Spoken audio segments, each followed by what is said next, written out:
I used to sit in this little apartment, and it was a room. As a matter of fact, the room was so small, I remember I was able to open up the window and close the door while sitting on the bed at the same time. It was like 8 feet by 8 feet by 9 feet.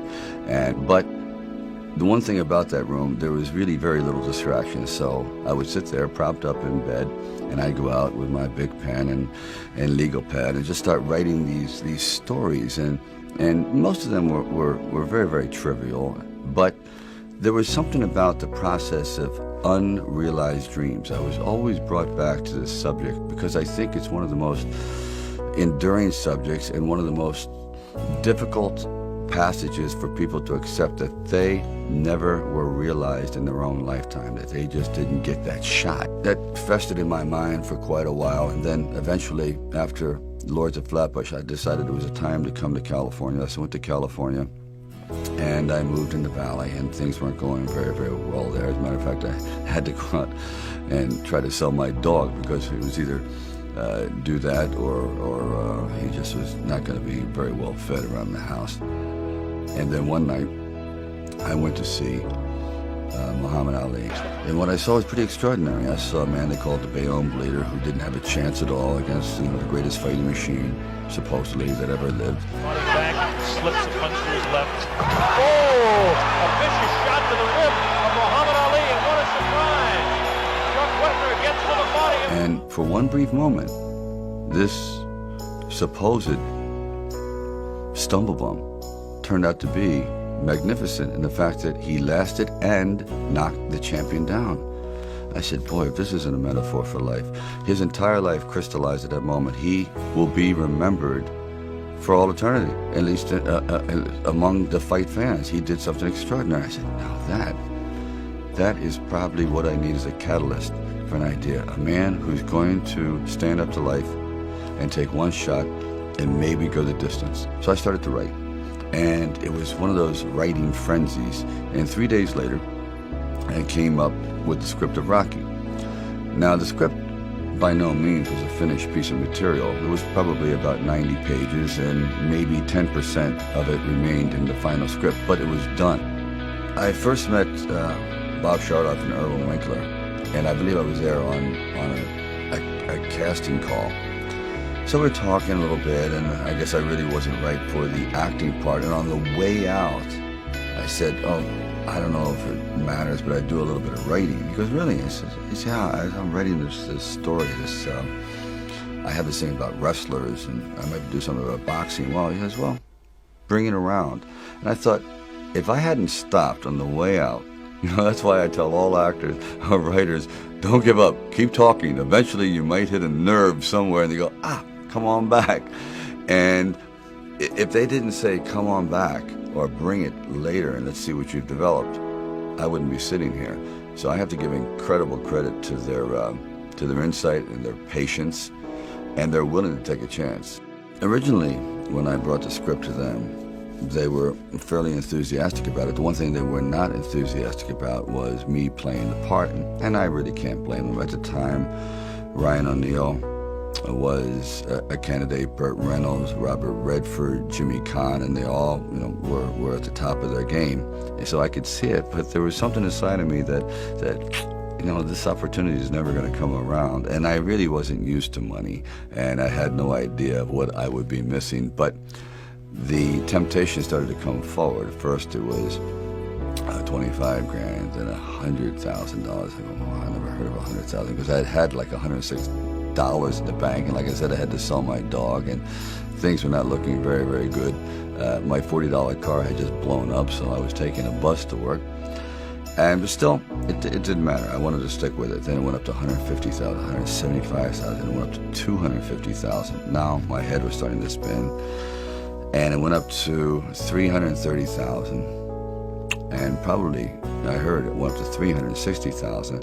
And I thought, all right, you've really managed poverty very well. You've got this down to a science. You really don't need much to live on. I had like sort of figured it out. So I was not in any way used to the good life. So I thought, you know what?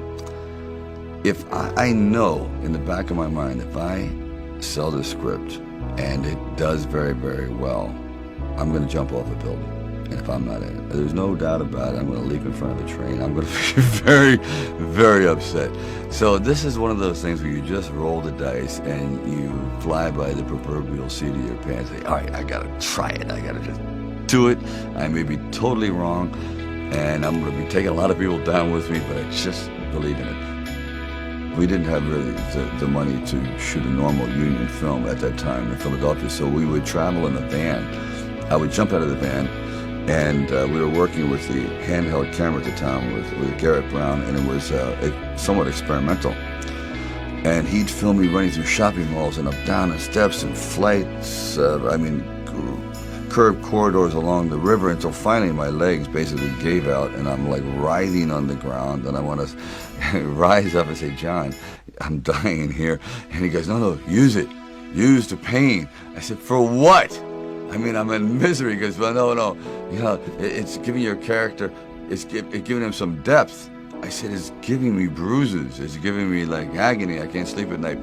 Then finally, it was being shown at the Directors Guild, and this was going to be the test. And there was about 900 people invited, and it was a packed crowd, and the movie was playing terribly.